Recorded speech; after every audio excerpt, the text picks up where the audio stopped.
Memória Oral Itaú Unibanco, entrevista de Cândido Botelho Bracher, entrevistado por Fernanda P. Prado e Priscila Branco. São Paulo, 23 de agosto de 2012. Realização Museu da Pessoa. Entrevista número MOIU HV 52. Eu queria começar agradecendo de você ter aceitado participar dessa entrevista. E para começar, queria que você falasse para a gente o seu nome completo, o local e a data do seu nascimento. Eu me chamo Cândido Botelho Bracher. Eu nasci em Freiburg, na Alemanha, em 5 de dezembro de 58. Tá certo. Fala também o nome dos seus pais. Meu pai é Fernão Carlos Botelho Bracher e minha mãe é Sônia Maria Savaia Botelho Bracher. E você tem irmãos? Tenho 4 irmãos, eu sou o mais velho. Tenho uma irmã Beatriz, um irmão Eduardo, Elisa e Carlos. Dos 5 eu sou o único que trabalha em empresa, assim, em banco. Uma irmã é escritora, outra é escultora, um irmão é médico, outro é arquiteto. E conta pra gente como é que foi, né, nascer na Alemanha? O que você se lembra de lá? Até quantos anos você ficou lá? Eu vim para o Brasil com menos de 2 anos, então eu lembro muito pouco. Aliás, eu não lembro nada, eu não tenho nenhuma lembrança daquela época, tenho as lembranças de fotografias, coisas assim. Eu nasci lá por acidente, porque meus pais estudavam lá. Meus pais são ambos brasileiros. Mas ficou um vínculo, ficou uma marca. Eu fui para a Alemanha 2 ou 3 vezes como adolescente, passar as férias com famílias alemãs, aprendi a falar alemão, que eu falo um alemão meio de pé quebrado. Enfim, e ficou sempre um vínculo. Depois, quando eu me formei, eu fui trabalhar na Suíça um tempo, em função, acho que um pouco desses vínculos, dessa vontade de aprender melhor alemão. E agora, recentemente, nessas férias de julho, ainda fui passar meu filho caçula foi viajar com os meus pais para a Alemanha e eu fui lá passar um fim de semana com eles na minha cidade natal, onde eu não tinha estado com eles nunca mais. E fala um pouquinho da atividade deles, dos seus pais. Minha mãe é formada em História e, enfim, ela teve uma livraria, ela fundou uma escola, o Colégio Veracruz, trabalhou muito tempo no Colégio Veracruz, depois tornou-se psicanalista. E foi psicanalista até se aposentar. O meu pai é advogado de formação, ele foi para a Alemanha estudar Direito, mas quando voltou para o Brasil, trabalhou muito pouco tempo como advogado no escritório Pinheiro Neto e logo foi para a atividade bancária, no Banco da Bahia. E ele contou a história toda dele para vocês, né?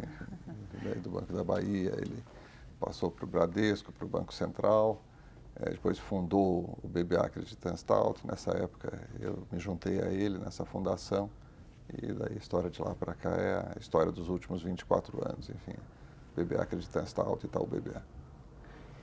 E conta pra gente um pouquinho da origem da sua família. A origem, enfim, minha família tem, tanto meu pai como minha mãe têm origens semelhantes, quer dizer, pelo lado paterno são imigrantes, imigrantes já de 2ª geração, pelo lado materno são famílias tradicionais de São Paulo. Minha mãe, o pai dela nasceu no Brasil, mas é filho de pai e mãe libaneses, Savaia, e meu avô foi o único, acho que, da família dele que não foi ser comerciante. Ele era professor universitário, enfim, foi catedrático de biologia na Universidade de São Paulo. E a família da mãe da minha mãe era uma família tradicional de Campinas, Barbosa de Barros.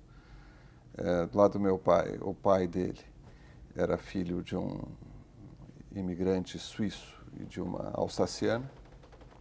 E do lado da mãe dele também era de uma família tradicional de São Paulo, de São Carlos, os Arruda Botelho, onde nós até hoje, enfim, temos fazenda lá e tudo, enfim, com esse ramo a gente mantém vínculos mais fortes.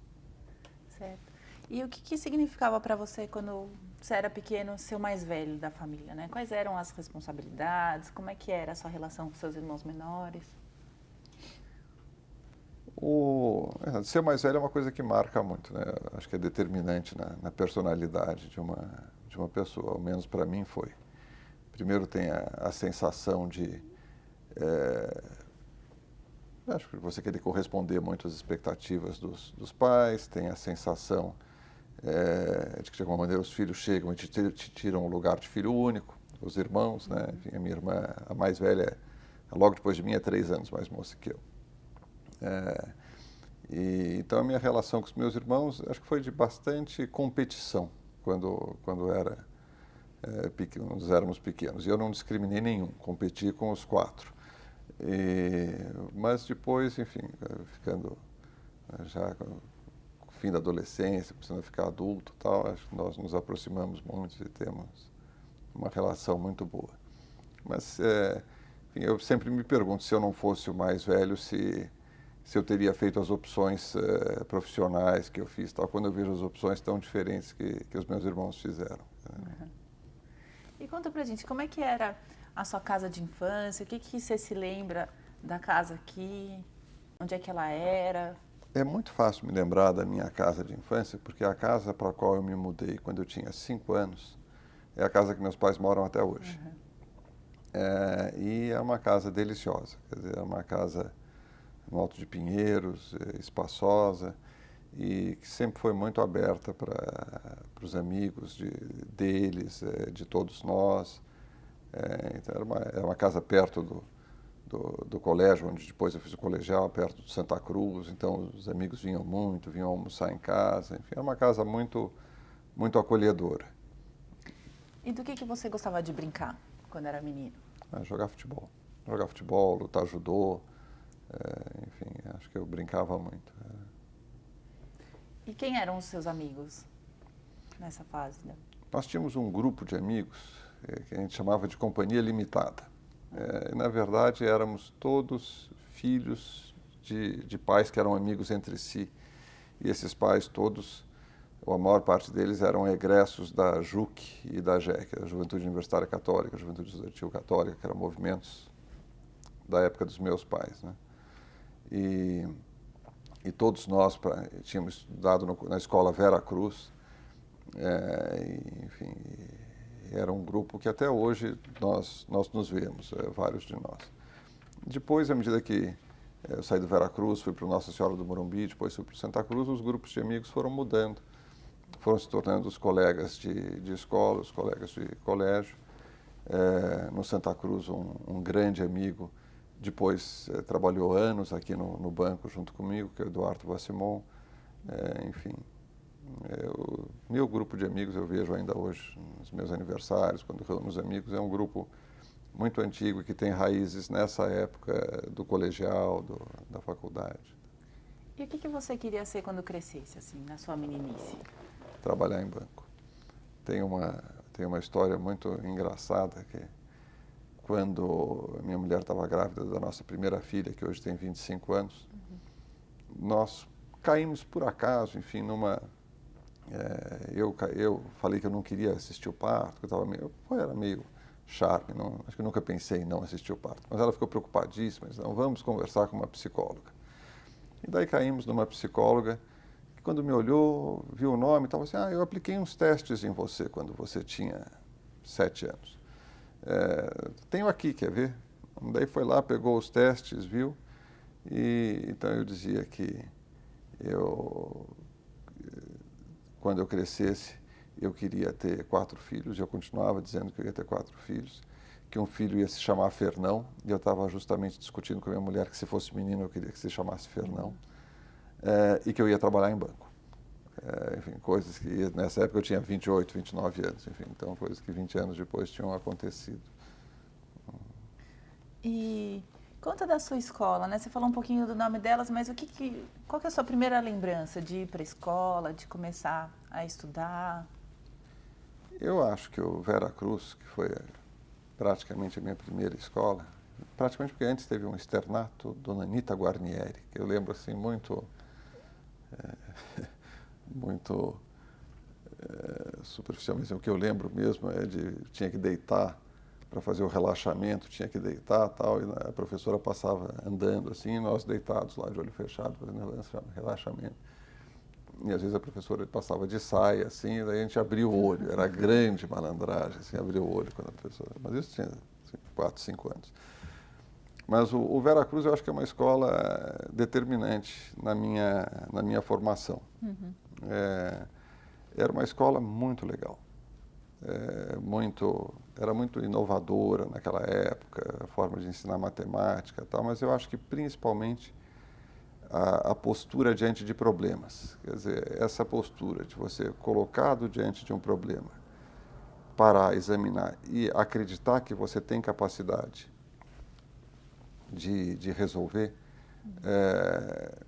que é uma coisa que eu acho que me acompanha, enfim, depois sempre acho que vem dessa época, vem do encorajamento que o Veracruz dava. Quer dizer, de você olhar para uma coisa, pensar com a sua própria cabeça, tentar uma solução sua e, enfim, se na vida a gente tem que ter assim um balanço entre autoestima e autocrítica, o Veracruz certamente puxava pelo lado da autoestima. Eu acho que os ex-alunos talvez pudessem ser um pouco mais modestos quando eles olham, mas que isso ajudava, enfim. E como é que era estudar lá, né? Como é que era a proximidade com a sua mãe? Era na época que ela estava ainda na escola ou não? Estava mais? Não, era na época que ela ainda não estava. Porque eu fui aluno do Veracruz na época em que só havia o primário. Ela depois foi fundadora do ginásio, mas eu não cheguei a pegar o ginásio no Veracruz. Peguei no Nossa Senhora do Morumbi. A Nossa Senhora do Morumbi era uma história já completamente diferente. Era uma escola só de mulheres, o ano que eu entrei foi o segundo ano de homens, éramos 28 homens e 400 meninas na escola. Meninos de 11, 12 anos, no começo foi meio amedrontador, mas logo tornou-se um paraíso. A minha mulher hoje foi minha colega, a partir da terceira série do ginásio. E era um colégio que tinha sido de freiras, enfim. Era também liberal, mas muito menos do que o Veracruz. E o ginásio foi foi a única época da minha vida que eu fui mau aluno.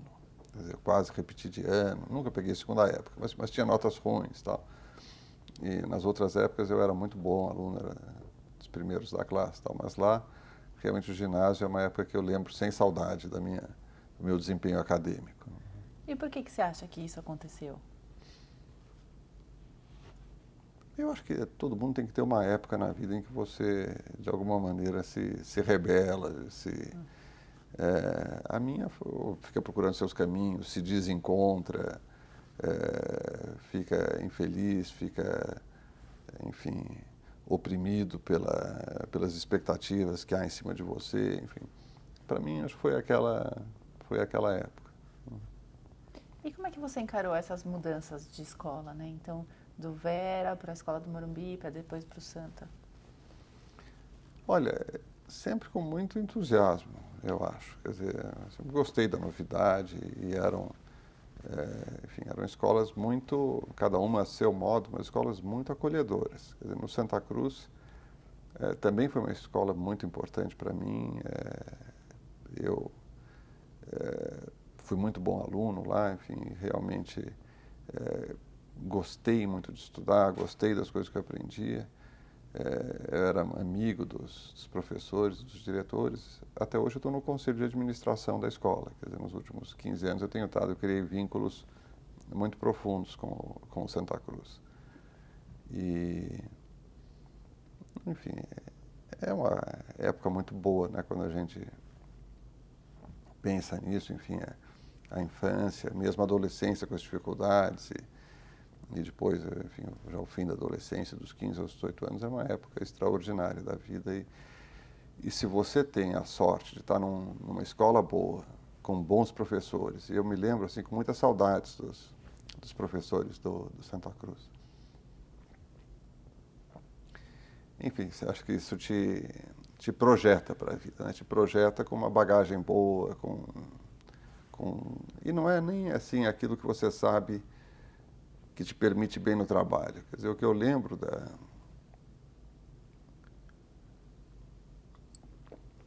do Santa Cruz e que me encanta também é o gosto pela poesia, são as aulas de português com Mendonça, que eu até, enfim, outro dia vi que tem um filho dele que trabalha aqui conosco no banco, enfim. Então, enfim, eram mesmo as figuras humanas dos professores. E como é que era as suas atividades fora da escola, né? Como é que estava distribuído o seu cotidiano? O que era uma coisa que você gostava de fazer quando você já foi crescendo um pouco mais? De uma certa maneira, a principal atividade era namorar. Quer dizer, eu tinha uma namorada firme nessa época, enfim, dos 15 aos 20 anos, e que era minha colega de Santa Cruz. Não era que eu casei era minha colega de ginásio. Enfim, nós vivíamos juntos, estudávamos juntos, fazíamos tudo juntos. Então, enfim, essa era uma grande atividade. E de resto, enfim, era mesmo, enfim, cinema, leitura, sair com os amigos. A partir de uma certa época, eu fui morar na casa do meu padrinho, porque meus pais se mudaram para Brasília. Meu pai foi trabalhar no Banco Central. E meu padrinho é uma pessoa muito interessante, muito instigante, intelectual. Enfim, é um intelectual na acepção do termo mesmo, uma pessoa que se sente desafiada por ideias novas, que busca pensamentos novos, tal. E na casa dele, então, tinha uma biblioteca imensa, tinha um ambiente muito agradável de provocação o tempo todo, e eu era mais velho que os filhos mais velhos dele. Então, também fui muito acolhido lá, e nesse ambiente dessa casa tinha vários debates, tinha, enfim. E você foi sozinho? Eu fui sozinho. Passados 2 anos, daí o meu irmão, o segundo, o que é médico, foi também morar lá. Mas daí logo meus pais voltaram de Brasília, 3, 4 anos depois. E o que significou essa mudança para você, né? O que tinha de bacana nessas conversas, né? Como é que era estar lá se relacionando com essa família assim diariamente, sem seus pais? Se isso trouxe alguma ruptura para você? Eu fiquei, enfim, eu me lembro que eu chorei muito no dia que meus pais foram para Brasília, tal, que foi a mudança. Mas eu já tinha 17 anos, eu me achava super adulto, assim, tinha até vergonha de ficar tão triste. Mas fiquei muito triste. E fui acolhido assim de uma maneira tão gostosa. E eram padrinhos próximos, assim, eram padrinhos que eu conhecia, que eu convivia um pouco. Então logo se tornou uma alegria. E tinha aquela coisa muito gostosa de você estar numa casa em que você tinha um ambiente familiar, em que você era acolhido e tal, mas não eram seus pais. Então você tinha uma independência, você podia, ninguém te dizia o que fazer. Você podia agir como quisesse com a sua vida e tal. E o motorista da casa dos meus pais, que é o motorista da vida toda, tal, ficou comigo, não foi para Brasília. Então eu tinha realmente uma autonomia muito grande, enfim, podia fazer tudo. E também foi uma época assim um pouco tranquila, porque eu estava me preparando para entrar na faculdade, na GV, e eu fiz aquele exame como treineiro. E entrei. Eu ia ter que fazer o vestibular de novo de qualquer jeito, mas o fato de eu ter entrado antes, ter visto que eu podia entrar, não sei o que, me deu uma tranquilidade naquele terceiro colegial, assim, que era um ano que eu realmente...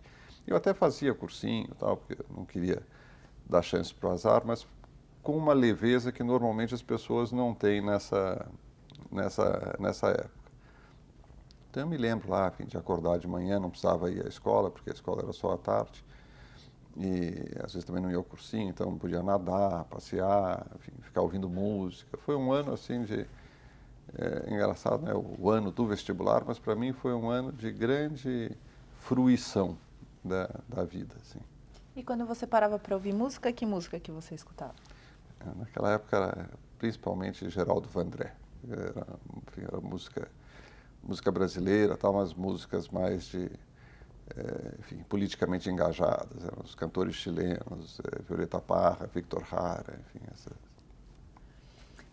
Eu, junto com a GV, fiz ciências sociais, quer dizer, eu tinha uma grande dúvida existencial, assim, enfim, em relação à minha ideologia, enfim.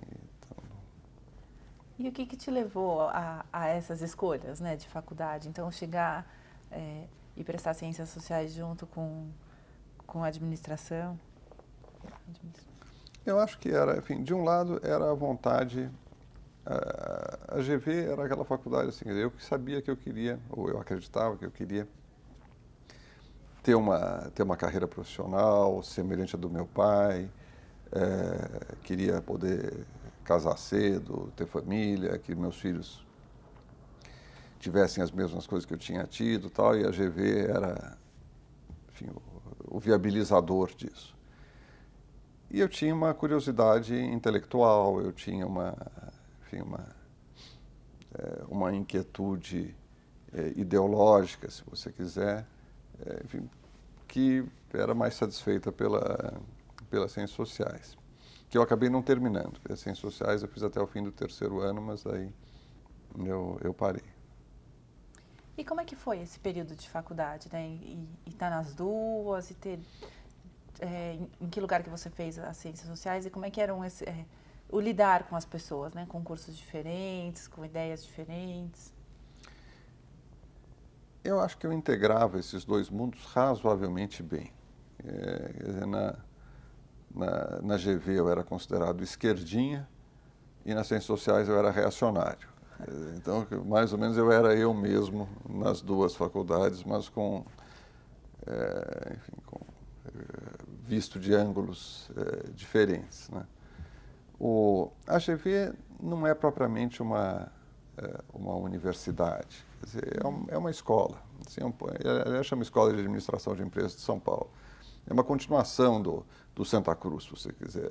As pessoas, enfim, a origem social das pessoas é mais ou menos a mesma, a não ser porque naquela época, enfim, foi só na GV que eu fui ter colegas judeus, pela primeira vez na minha vida, que eu não tinha tido nunca antes. Mas, enfim, era a mesma origem social, os mesmos grupos, a mesma coisa. Enquanto que as ciências sociais na USP era completamente diferente, era enfim, um ambiente muito mais variado, as pessoas vinham de origens muito diferentes. Era a época do movimento estudantil, eu participei do movimento estudantil, escapei, por sorte, daquela invasão da PUC lá, onde todo mundo foi preso, enfim, mas eu gostava de ter esses dois ambientes. De alguma maneira eu sentia que talvez ainda venha a origem do Veracruz lá atrás, que eu era capaz de pensar com a minha cabeça e tentar extrair de cada um dos ambientes aquilo que eu me identificasse mais, que eu me aproveitasse mais, mas que eu não vivia dividido, assim, eu me sentia razoavelmente integrado. E como foi o fim da faculdade, né? Com os trabalhos, você teve que fazer estágio? O fim da faculdade foi uma época, acho que bem difícil, porque a faculdade vai chegando no fim, vai chegando a hora de trabalhar, né? Vai chegando a hora de você, enfim, você tem que fazer opções mais sérias mesmo em relação a como você vai ocupar o seu tempo, como você vai direcionar a sua vida.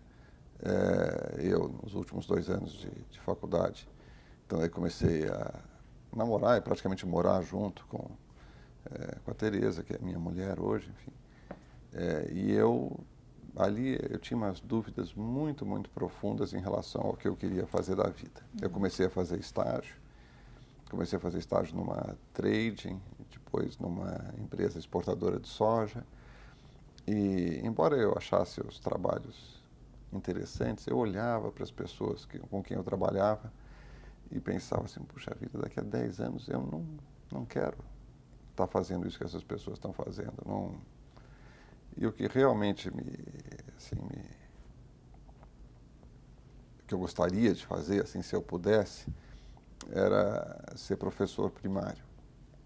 Não sei porquê, de onde é que vinha isso. A Tereza dava aula numa escola naquela época, enfim, então eu realmente sempre gostei de criança, eu fui monitor do CISV, tinha levado, né, com 21 anos, tinha levado umas crianças para a Inglaterra, passado o mês com elas, então era uma...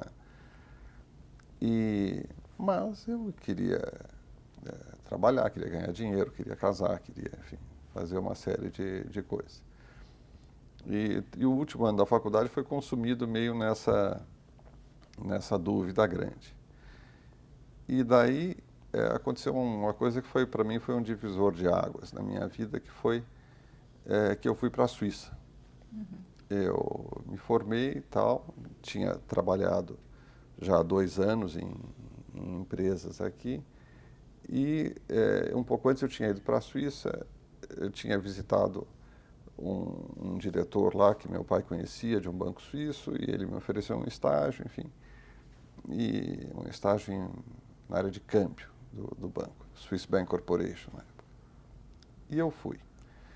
E para mim foi uma grande saída, porque eu não precisava ficar aqui, então eu não tinha que me envolver numa carreira onde, enfim, que era mais ou menos, estava me parecendo uma coisa assim muito fechada, muito empobrecedora. Eu podia estar lá onde ninguém me conhecia também, isso era uma vantagem.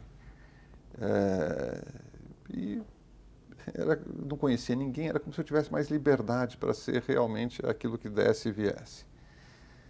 E é engraçado um pouco as visões diferentes que há sobre isso. Quer dizer, eu um dia comentei com meu pai, assim, puxa pai, realmente que bom que eu tomei aquela decisão de ir para a Suíça, aquilo foi uma coisa importante para mim e tal.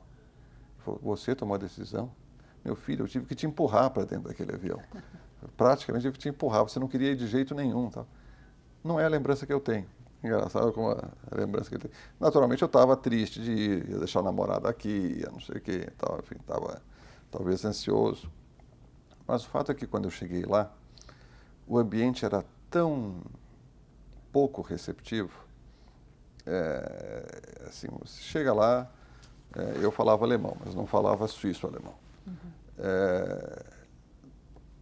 Os suíços são razoavelmente xenófobos, quer dizer, não me senti bem recebido. Já no aeroporto, você tinha que fazer um exame médico, faltava a moça olhar os seus dentes, assim, sabe? Um negócio realmente, você se sente tratado como imigrante, assim, meio como... Cheguei no banco no primeiro dia, era uma coisa, parecia a NASA, a sala, assim, era uma sala de câmbio, tinha um computador imenso, era uma sala de operações, como as de hoje em dia, mas eu nunca tinha visto aquilo. E daí chegou o senhor lá que me recebeu, e eu vinha recomendado pelo diretor, tá? Então, e ele olhou para mim assim com aquela cara de que abacaxi, o que eu faço com esse fulano aqui que está chegando aqui, esse brasileiro e tal. E daí eu percebi que ele estava assim meio... Eu falei, escuta, você tem aí alguma bibliografia sobre o que vocês fazem aqui? E isso foi a minha sorte, porque eles tinham uns manuais excelentes de câmbio, excelentes. Daí eu me sentei lá numa mesa que me deram, peguei uma máquina de calcular e comecei a folhear os manuais e tal. E naquela época aqui no Brasil a gente aprendia, acho que hoje ainda se aprende, matemática financeira. E juros compostos, não sei o quê. Com a inflação que a gente tinha, com as taxas de juros que a gente tinha, fazia toda a diferença do mundo. Na Suíça, sem inflação, uma taxa de juros de 3%, 4% ao ano, não fazia, então eles não usavam. E eu logo comecei lá a deduzir as fórmulas de taxa futuro de câmbio, não sei o quê, não sei o quê. E eu lembro que o fulano ficou muito impressionado que eu sabia fazer aquilo. E eu fiquei mordido também, porque de sentir que faziam tão pouco por mim, enfim, que davam tão pouco por mim. E fui, enfim, comecei a ir bem, fui bem aceito e tal, e daí fiquei muito entusiasmado com o trabalho. Também não tinha mais nada para fazer, era só trabalhar, não conhecia ninguém. Não. Então foram 6 meses assim, muito solitários, mas que me fizeram realmente despertar em mim um interesse por essa área de trabalhar, por trabalhar em banco e tal. E conta um pouquinho mais dessa experiência, né? Onde que você morou, como é que foram as atividades depois dessa descoberta, né? De ler e entender um pouco mais do câmbio e mostrar, né, a sua... Quando eu cheguei, eu fui morar na casa de uma moça que eu tinha conhecido, Cornélia Baumgarten, que eu tinha conhecido, ela tinha até vindo para o Brasil e tal, enfim. Mas morei lá apenas uns poucos dias, 1 ou 2 semanas. Ela sublocava um apartamento que era meio irregular a situação dela. Ela sublocava um apartamento que era um apartamento para pessoas necessitadas, tá? Que ela não teria o direito de sublocar normalmente. Ela subloca. E depois de alguns dias lá, eu saía todo dia de manhã cedo, terno e gravata, a gente cumprimentava quem encontrava na escada e tal. E uns 2, 3 dias depois, um vizinho falou para ela que se ela insistisse em receber estrangeiros lá no apartamento, que ia denunciar que ela sublocava. E daí então eu fui para não era uma pensão, era um alojamento do banco, que o banco tinha, era muito conveniente, que era pertinho do banco, mas era só um quarto, não tinha nem banheiro, assim, o banheiro era dividido com outros quartos, não sei o quê. E era razoavelmente solitário, era mesmo uma coisa, porque todo mundo era muito amistoso no banco, não sei o quê, mas era amistoso até 6 da tarde. Às 6 da tarde é boa noite até amanhã, boa noite até amanhã. E daí eu fui lutar judô, fui jogar futebol, enfim, acabei fazendo conhecidos e amigos através disso. Eu tinha um carro que eu comprei, um carro usado, então nos fins de semana eu muitas vezes viajava, ia para Montreux, ia para o sul da Alemanha, onde eu conhecia gente, enfim, procurava atenuar um pouco a solidão com isso. Me lembro meu pai tinha me dado um livro, The Arena of International Finance, que era justamente sobre mercado de câmbio, mercados internacionais, fluxos internacionais de moeda e tal. E eu me lembro de ir lá na beira do lago, de Zurique, assim, sábado à tarde, quando estava sol, e lá tem umas espécies, enfim, como se fosse uma praia privada. Não é praia porque é de grama, mas enfim, você paga para entrar. E as pessoas pagavam, ficavam lá. E eu me lembro que tinha moças lindas fazendo topless lá, não sei o que, eu lá com o meu The Arena of International Finance, me sentindo péssimo. Enfim, mas foi um tempo interessante. E como é que você se sentia, assim, seguindo um pouco para o lado do seu pai, né? De discutir com ele essas questões de mercado, né? Como é que foi isso na relação de vocês? Olha, eu me sentia com absoluta naturalidade. Quer dizer, eu acho que meu pai, enfim, sempre conseguiu, não sei se ele tentou, enfim, fazer o trabalho dele parecer muito interessante para mim.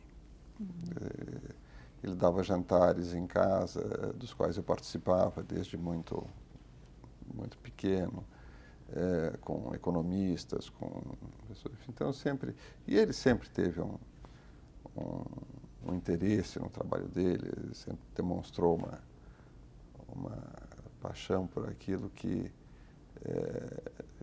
tornaram a coisa naturalmente interessante para mim. E era muito bom, então, ter esse assunto para conversar com meu pai. Então, sempre foi uma coisa muito natural. E como é que você ouvia, assim, no trabalho, né? Desde seu processo de crescimento, de encaminhando a profissão, como é que era a figura dele para você? Né? Como é que é? É uma figura, enfim, sempre tive uma enorme admiração por ele. Enfim, no começo, essa admiração que você tem meio sem conhecer, mas ouvindo os outros falarem, enfim, ele é um homem importante, foi presidente do Banco Central, tudo, enfim, tinha... E depois, quando eu passei a trabalhar com ele, no começo do Itaú BBA, que tem uma historinha antes disso, mas enfim, aí a admiração, enfim, mais concreta mesmo. Enfim, e talvez até daí por razões diferentes, quer dizer, não era aquela pessoa infalível e que sabia tudo de tudo, mas ao contrário, era uma pessoa extremamente aberta, disposta a ouvir, capaz de mudar a sua atitude, de mudar o seu pensamento. Enfim. Eu tinha muito medo de trabalhar junto com ele, tinha medo que isso prejudicasse a nossa relação, mas ao contrário, quer dizer, foi uma coisa que fortaleceu muito. Nós trabalhamos juntos por 15, não mais, de 88 a 2005. 17 anos e foi muito bom. Então, conta pra gente como é que foi voltar dessa experiência da Suíça. Bom, teve uma coisa muito boa, porque quando acabou a experiência da Suíça, até me convidaram para ficar lá. Me convidaram para continuar no banco, para ser treinado, para vir a ser o representante do banco no Brasil. Era a perspectiva, assim, era a carreira. Mas aquilo não me interessou muito, e especialmente a Teresa, que era minha namorada, estava se formando em psicologia e ia para a Europa encontrar comigo e não queria saber de Suíça. E eu tinha uma chance de morar em Paris. Tinha um escritório de commodities importante, era um hedge fund da época, que eu tinha. A empresa de soja que eu trabalhava aqui no Brasil era cliente desse hedge fund, então tinha me dado uma apresentação, eu fui para lá. O estágio na Suíça acabou em outubro, eu fui para lá em meados de outubro, fiquei em outubro, novembro, começo de dezembro, e o americano me convidou para ficar com ele lá. E foi quando a Teresa veio do Brasil também, então, enfim, depois de ficar sozinho na Suíça, eu ia ficar em Paris, junto com a minha namorada, trabalhando num escritório que eu só precisava chegar ao meio-dia, porque eu trabalhava com as bolsas de Nova York e Chicago, então por causa do fuso horário. Então era um paraíso. E foi uma delícia, enfim, então fiquei lá até agosto, quando esse americano ia voltar para os Estados Unidos, também me convidou para voltar com ele para Princeton, mas eu estava, e a outra alternativa que eu tinha era de ir para Hong Kong, fazer um estágio no Hong Kong Shanghai Bank, porque o dono da empresa que eu tinha feito estágio aqui no Brasil era um chinês, e ele tinha esse contato no Hong Kong Shanghai Bank e me ofereceu essa possibilidade. E eu, enfim, talvez me arrependa disso um pouco, disse, não, eu preciso começar a trabalhar, eu quero casar, já estou muito velho, já tenho quase 23 anos, ou já tenho 23 anos.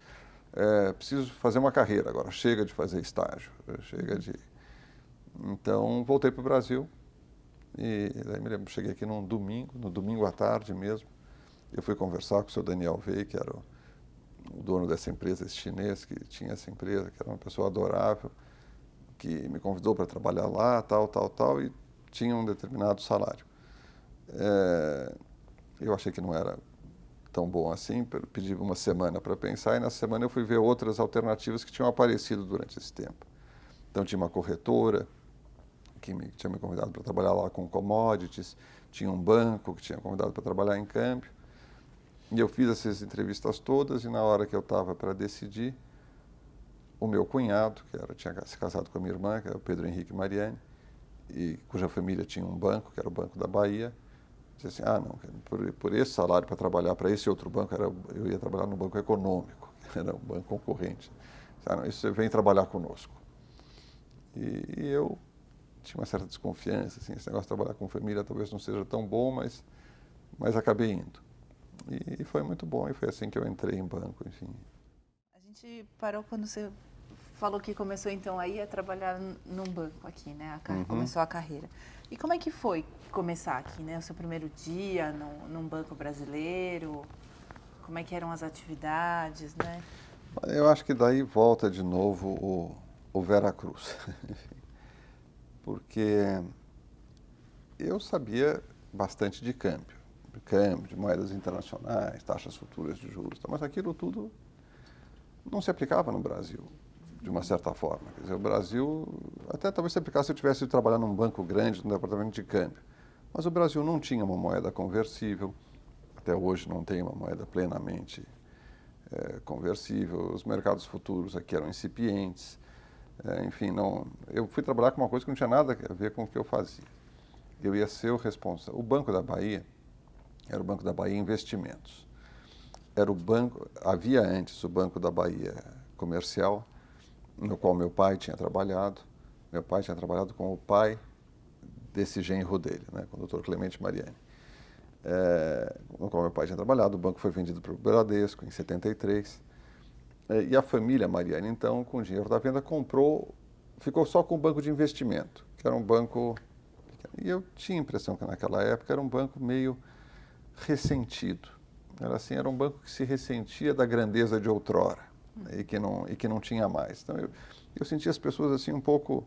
Era uma coisa meio antiga, pessoas mais velhas, muito pequenas, enfim. E o meu cunhado mesmo, que sei lá, eu tinha 23 anos, ele devia ter 29, meu ex-cunhado. Ele estava começando lá também, ele estava entrando, ele ficava no Rio de Janeiro. E ele disse, olha, eu ia ser gerente de investimentos e era responsável por debêntures. E eu, de debêntures, eu acho que sabia um capítulo, um parágrafo numa aula da GV qualquer, formas alternativas de financiamento das empresas de debêntures. Não tinha a menor ideia do que eram debêntures. E aí, mas aí cheguei lá, tinha aquela história. Eu falei, bom, deixa eu ver aqui, deixa eu ver uma debênture. E daí tinha lá um senhor muito simpático na custódia. Naquela época tinha custódia física, então abria um cofre, tinha umas debêntures lá dentro. O banco tinha várias debêntures, porque naquela época houve um contingenciamento de crédito. Quer dizer, os bancos não podiam emprestar tanto quanto quisessem. Era uma das diversas tentativas de conter a inflação, tal, foi esse contingenciamento de crédito. Isso era 82. E as debêntures estavam fora do contingenciamento. Então, os bancos compravam debêntures porque era um jeito de emprestar. E daí, então, vinham aquelas cautelas, né, que era um pedaço de papel, assim, parece um diploma, assim, com os cupons dos juros, e atrás vinham escritas todas as condições. E, se eu não me engano, o banco tinha 17 debêntures diferentes. E eu peguei uma cartolina, caneta colorida, fiz uma tabela, assim, pus as 17 debêntures aqui, e nas colunas, porque a debênture pode ser subordinada, garantia real, garantia fidejussória, né? Enfim, tinha vários tipos, tem várias características da debênture, qual é a taxa, quando é que vence e tal. Então, eu fiz uma tabelinha, uma cartolina grande, inventariei as debêntures do banco, isso não tinha. E fui lendo o verso de cada uma para saber. E daí eu aprendi o que eram debêntures e como é que se passava. Naquela época a ordem era vender as debêntures. Então tínhamos que vender as debêntures. Então eu comecei a treinar na mesa das pessoas que negociavam CDBs para o banco e conheciam as fundações, eram as fundações que podiam comprar, enfim, tudo tinha essa coisa. Eu lembro que logo no começo, assim, no segundo dia, ou terceiro dia, tinha uma debênture que nós ainda estávamos comprando e precisava liquidar. Daí me ligou uma pessoa do Citibank, e o Citibank era o Citibank, era o banco do... Me ligou e falou assim, olha, Cândido, tudo bem? Não. Olha, nós temos aqui então que liquidar essas debêntures aqui, Cimento Santa Rita.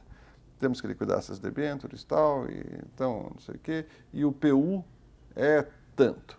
PU é o preço unitário, né? Ah, tá ótimo, então, deixa eu ver aqui. E daí eu peguei minha máquina de calcular para checar o PU. E não havia meios de eu chegar no valor que o fulano tinha me dado. Eu não sabia fazer a conta. E eu fui para casa de noite, peguei a apostila do tempo da faculdade, enfim, fui tudo lá. Não consegui chegar no número. Daí eu liguei para ele, para esse Roberto Ruman, até hoje eu conheço. Ô, Roberto, você me desculpa, mas eu não consigo chegar nesse número aqui que você me deu. Como é que faz essa conta? E daí ele me ensinou. Não, faz assim, tá, o fluxo de caixa, você desconta, a taxa de... Daí soma as parcelas, aqui. Daí eu fiz e deu certo. Mas era assim, enfim, era um banco que tinha pouca gente de projeção, pouca gente que soubesse, pouca gente com quem eu pudesse aprender tecnologia bancária, mas talvez por isso mesmo tinha um espaço imenso. Quer dizer, eu com 25 anos era diretor da corretora do banco. Enfim, então eu pude subir muito depressa. Fiquei responsável pela análise de crédito, depois fiquei responsável por não sei o quê. Eu ficava responsável por um monte de coisa que eu realmente tinha pouca ideia do que era. Mas como não tinha ninguém para fazer, como meu cunhado estava querendo mudar as coisas, então, eu, enfim, fui indo e fui tendo uma exposição muito grande. E acabou sendo muito bom. Quer dizer, então, enfim, dada a oportunidade, porque eu aprendi assim, foi meio um crash course, quer dizer, aprendi tendo que fazer as coisas, tendo que... E daí, por essa época, tinha lá uma posição de diretor do banco, diretor comercial, que eu queria, e eu percebi que eu não ia conseguir porque era uma família, meu cunhado tinha vários irmãos e percebi que havia uma ciumeira. E eu achava que eu, com 25 anos, estava perfeitamente capacitado para ser diretor e tal.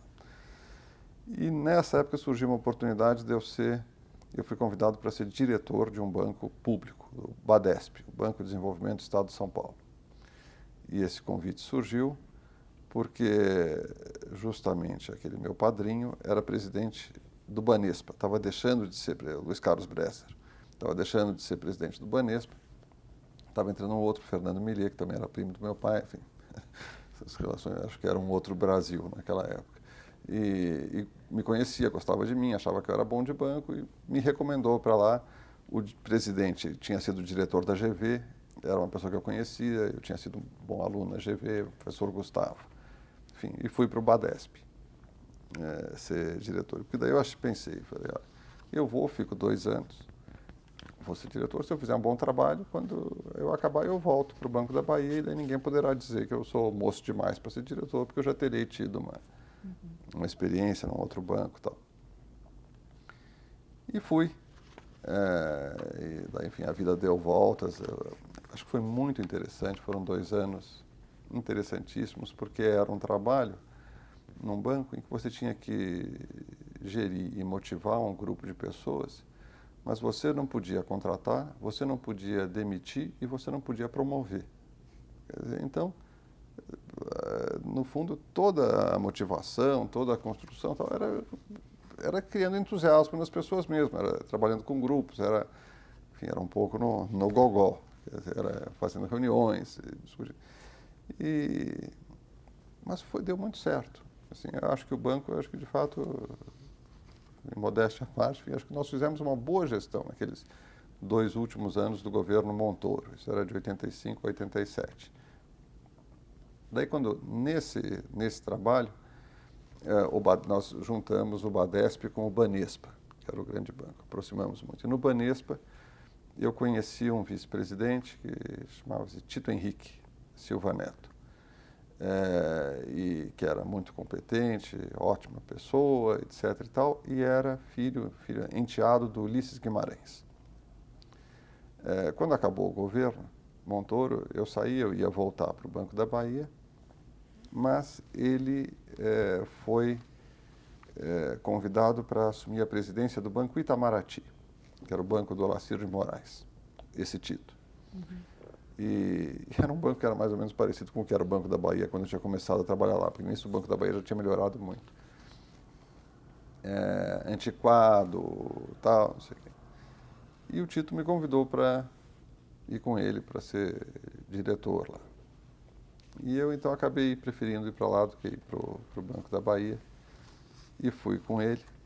E de novo, aquele negócio de reformular tudo, aí eu já tinha uma segurança maior, conhecia pessoas de mercado, trouxe as pessoas que eu conseguia atrair, que eu achava mais competentes, lá para o Banco Itamaraty. O Banco Itamaraty realmente começou a ir bem, o Tito tinha uma visão muito boa. Quando o meu pai, que tinha sido presidente do Banco Central nesse entretempo, ele foi ser presidente do Banco Central depois que eu fui para o Badesp, uns 6 meses depois. Mas ele tinha saído já então, tinha sido negociador, tinha saído e estava, falou assim, vou montar um banco. Vou montar um banco com esse sócio austríaco, o Creditanstalt, não sei o quê, o sócio dele, o Beltrán, e me chamou e me convidou para ir trabalhar nesse banco com ele. Eu estava lá no Itamaraty, eu era vice-presidente do Itamaraty, ganhava muito bem, estava achando que estava ótimo, e o que o meu pai podia pagar lá no BBA Creditanstalt era menos do que o que eu ganhava no Itamaraty. E daí ele me convidou e tal, e eu falei, olha, pai, eu acho melhor não, porque estou tão bem onde eu estou, enfim, o banco está indo bem, tudo, e, pois, sou seu filho, enfim, a gente se gosta tanto, eu não quero estar com você no fim de semana, a gente vai almoçar e ficar falando de trabalho, eu gosto da gente... Enfim. E meu pai respeitou, falou, tá bom. Então, isso o banco não existia ainda, isso terá sido em, sei lá abril, por aí. E quem ia fazer o BBA, os 3 sócios eram o Beltrán, o Pércio Arida e o meu pai. E o Pércio Arida era o mais moço, enfim, o Pércio Arida é 7, 8 anos mais velho que eu, talvez. Só que daí o Pércio desistiu. E eu acho que daí, enfim, o Beltrán, meu pai, ficaram mais inseguros de novo, quiseram ter alguém mais moço junto com eles, alguém mais. E daí o Beltrán me chamou na casa dele para conversar. Eu conhecia pouco o Beltrán. O Beltrán é um encanto de pessoa, realmente. Falou, olha, Cândido, você precisa vir trabalhar com a gente. Porque pensa bem, imagine que você não venha trabalhar conosco e o banco seja um sucesso. O que vai acontecer? O que vão dizer? Vão achar que seu pai não te levou porque você não era suficientemente bom, não sei o que. Daí vai ficar difícil de você ir depois. Agora, imagine que você não venha trabalhar e o banco tenha problemas. Como é que você vai se sentir? O banco do seu pai tendo problemas, você tendo um outro banco. Tá? Então, não...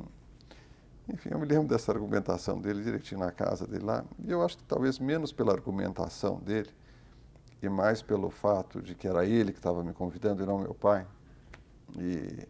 Então eu me sentia assim, estou mais coberto com relação... Ele não vai ficar incomodado de ter um parente do outro no banco. Tá, né? Enfim, então, em função disso, eu acabei indo. E estive no BBA, então, desde o primeiro dia, dia 1º de agosto de 88. Fez 24 anos agora. E foi um sonho. Assim, realmente, você começar um banco do zero. Assim, eu lembro a gente alugando o andar, pendurando os quadros na coisa. Não tinha relógio. Enfim, meu pai saiu, foi até o Mapping comprar um relógio para pôr na parede. Não sei por que só tinha um banheiro, tinha homens e mulheres trabalhando juntos. Então, como é que fazia? Então, tinha uma plaquinha assim, que você virava, se era para homem, se era para mulher. Enfim. Você tinha que desenhar os boletos, enfim, realmente tudo tinha que começar do zero. E foi. Enfim, e foi uma coisa... Lembro de entrevistar as pessoas, para trazer as pessoas. Eu lembro da primeira reunião, ainda na casa do meu pai,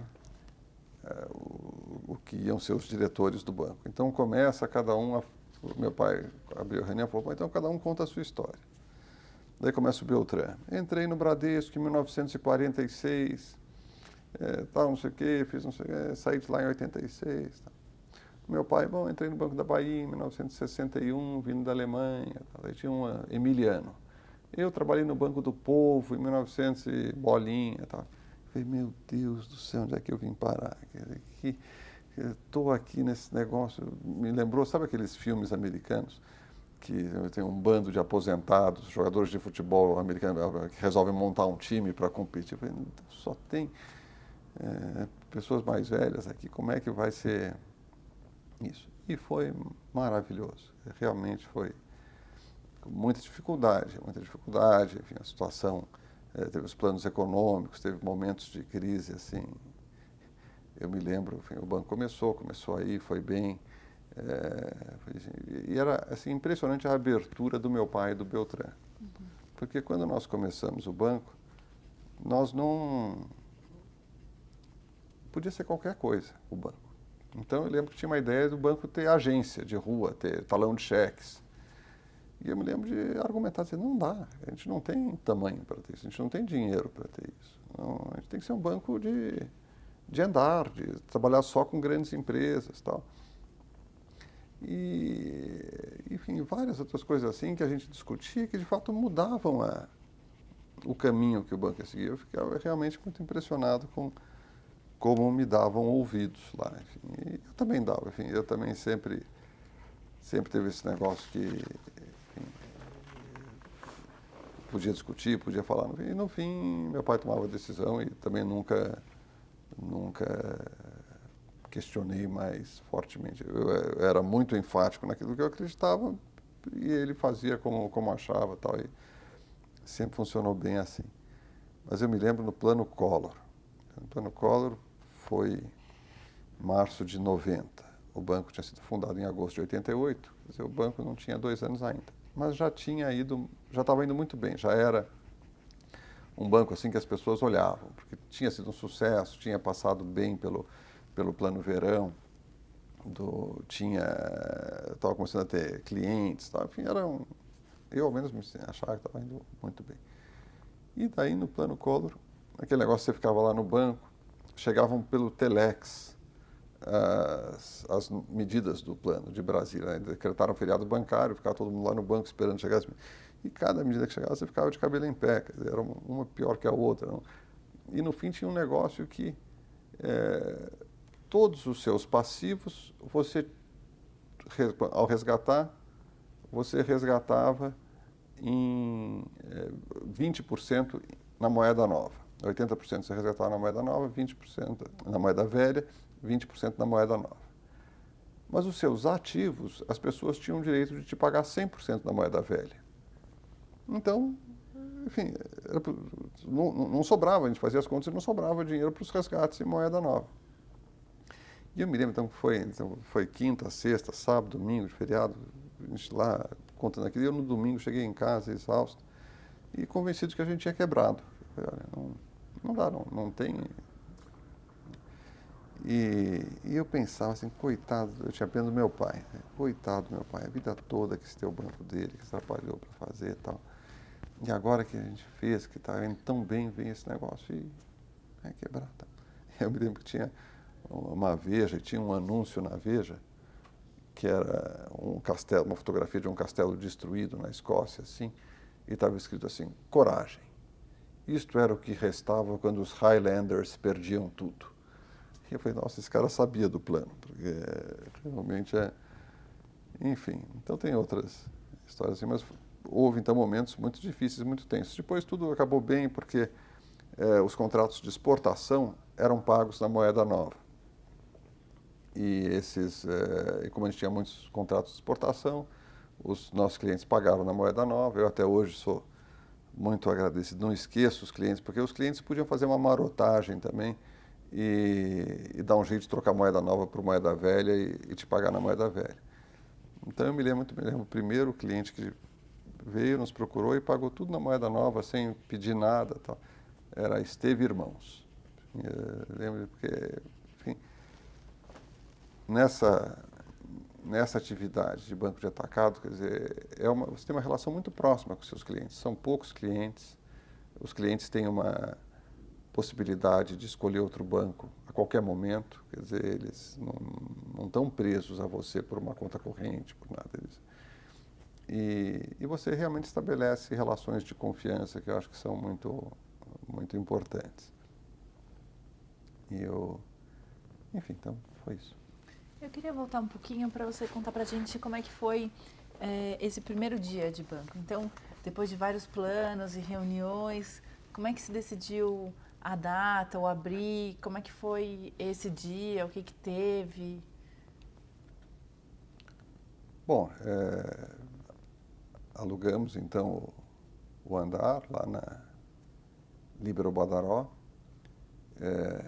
compraram-se os móveis, eu tinha contratado as pessoas, tinha as pessoas da minha área, né? Eu era responsável pela parte comercial do banco, tinha contratado a tesouraria, tinha não sei o quê, enfim, vimos tudo lá e eu lembro desse primeiro dia sentar lá, agora então vamos ligar para um cliente, porque o que um banco faz? Empresta dinheiro. Então vamos ligar para um cliente para emprestar dinheiro para esse cliente. Eu liguei para aquele senhor chinês lá que eu tinha trabalhado, a Brasway, que achava que era uma boa empresa. Depois teve problemas a empresa, mas nunca nos deu problemas. Mas liguei, olha, estamos aqui abrindo o banco, não sei o quê, vocês estão tomando dinheiro, como é que é? Por quanto tempo vocês precisam? O que é? Não sei o quê. Bom, fizemos o primeiro empréstimo. E me lembro, assim, então o banco começou no dia 1º de agosto e foi indo assim. Eu lembro da pessoa falando, atendendo o telefone, como é que fala? BBA Creditanstalt no telefone. O Creditanstalt, de fato, era um problema, quer dizer, para telefonista saber falar o Creditanstalt, não sei o quê.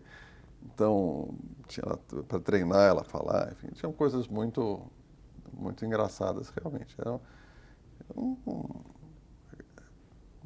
Era quase como, enfim, brincar de banco. Era uma coisa muito lúdica mesmo, sabe? Muito, enfim, apaixonante mesmo. Enfim, divertida, engraçada. Aquele bando de pessoas, grupo de pessoas, começando um negócio novo, fazendo as reuniões. Eu me lembro do 7 de setembro, era feriado, evidentemente. E eu reuni a minha equipe comercial e mais o homem de crédito, que até hoje está aqui no banco, é o Gênova, o homem de produtos. Tá, e nós fizemos uma reunião que eu fiz a ata da reunião, depois eu tenho guardada. Eu não guardo muitos documentos, não, eu não guardo quase nada, mas esse aí, por acaso, eu tenho. E era a relação dos clientes que nós tínhamos dividida pelos 4 officers, né, que nós tínhamos de clientes. Eu fui olhar essa relação outro dia, mais de 70% dos clientes não existem mais. Quebraram ou foram comprados, ou não sei o que, enfim, isso era 82, quer dizer, 30 anos. 88, 24 anos. 24 anos atrás. Enfim, as empresas tantas desapareceram. E como é que foram chegando esses clientes, né? E o banco foi tomando esse corpo até chegar nesse fato que você contou do plano Collor e tal, que foi um dos momentos de crise? Os clientes, enfim, você ia buscar os clientes, então você ia visitá-los, você telefonava e chegava e dizia assim, olha, eu sou um novo banco, sou o Banco BBA Acreditância tal, a nossa proposta é estabelecermos com os nossos clientes uma parceria de longo prazo. Então, eu gostaria de conhecer melhor a sua empresa, eu gostaria de saber quais são as suas necessidades, como é que é o seu negócio, como é que é, enfim, você procura conhecer a empresa, se você encontra alguém simpático do outro lado que esteja interessado em estabelecer uma relação com o banco, e por isso que eu sempre achei, enfim, fundamental nesse negócio de banco de atacado são as pessoas.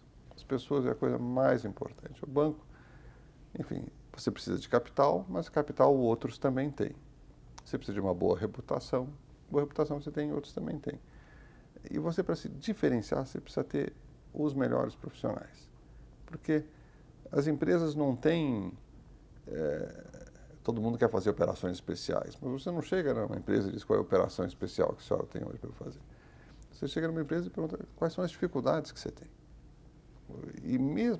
E a pessoa só se sente encorajada para te contar quais são as dificuldades que ela tem, quais são as coisas que ela gostaria. Se ela espera de você que você possa apresentar uma solução, porque senão vai contar para quê? E isso é com o tempo que você é capaz de fazer. Então, a ideia era ir visitar esses clientes, conhecê-los melhor, entender as necessidades deles, voltar para dentro de casa e estruturar produtos que atendessem aquelas necessidades específicas.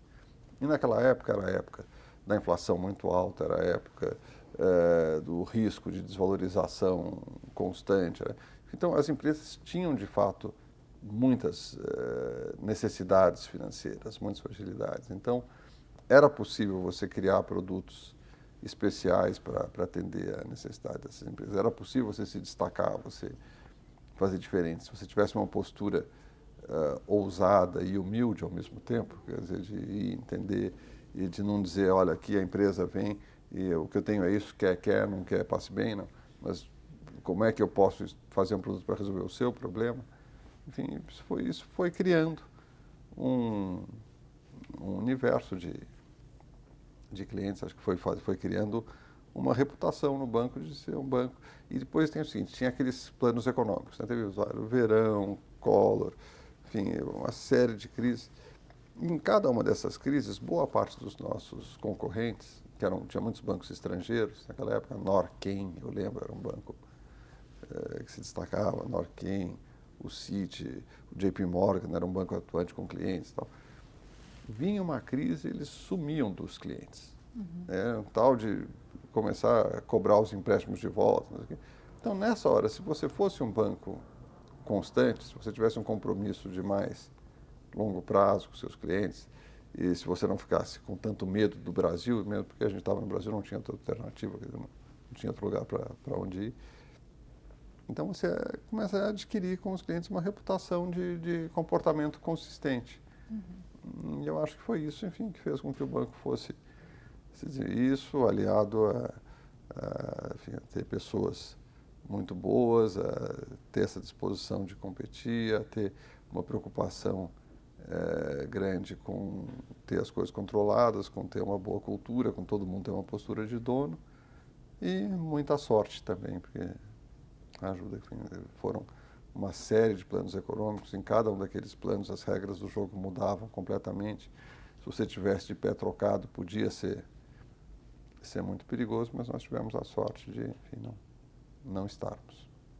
E como é que foram as relações com o Creditanstalt? Né? Que teve uma hora que então daí ficou só o BBA. Conta pra gente como é que foi esse processo.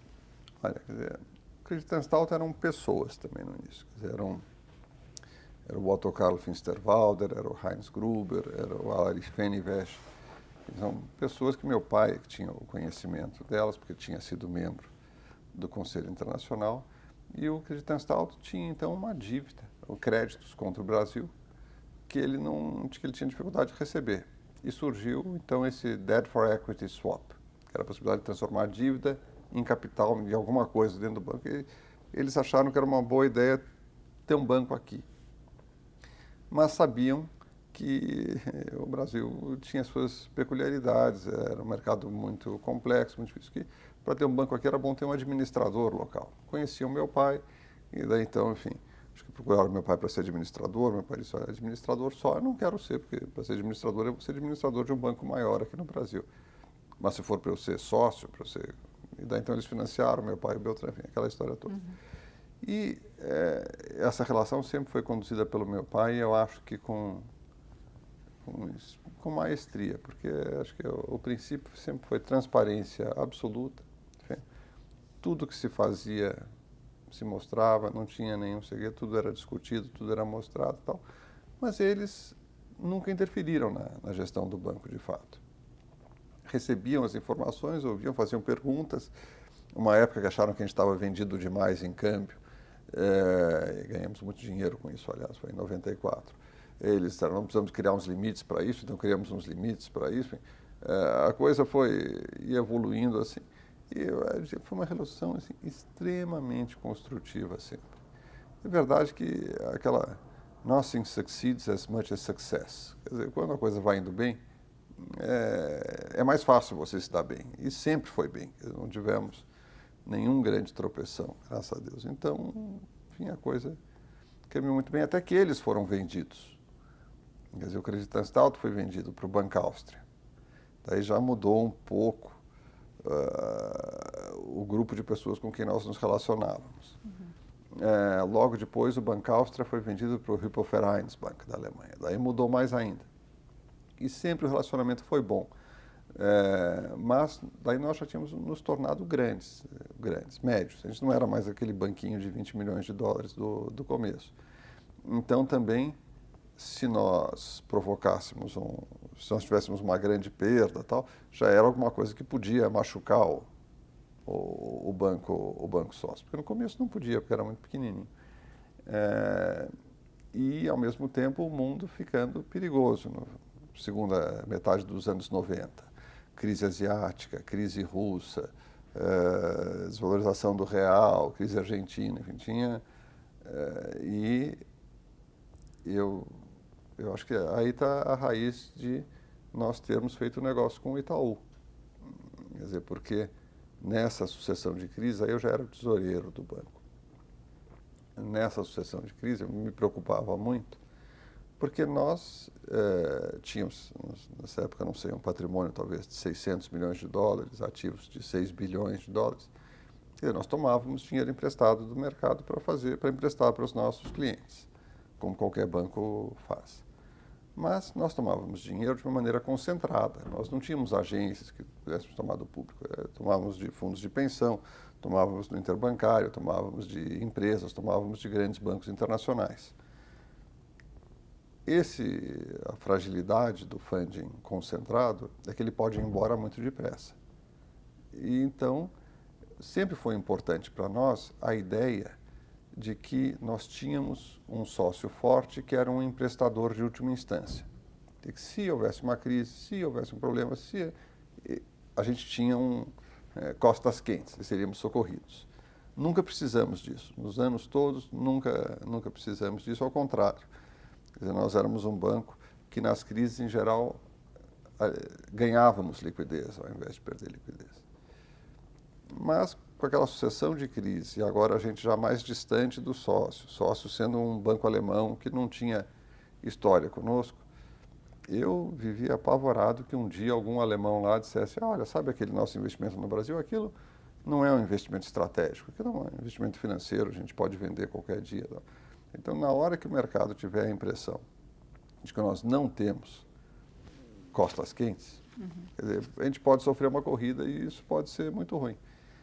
Então, eu comecei a achar que nós precisávamos ter um outro sócio, precisávamos trocar de sócio. E acho que meu pai concordava também, enfim, embora com menos ênfase do que eu era mais assustado com isso. E nesse momento surgiu o Itaú querendo conversar conosco.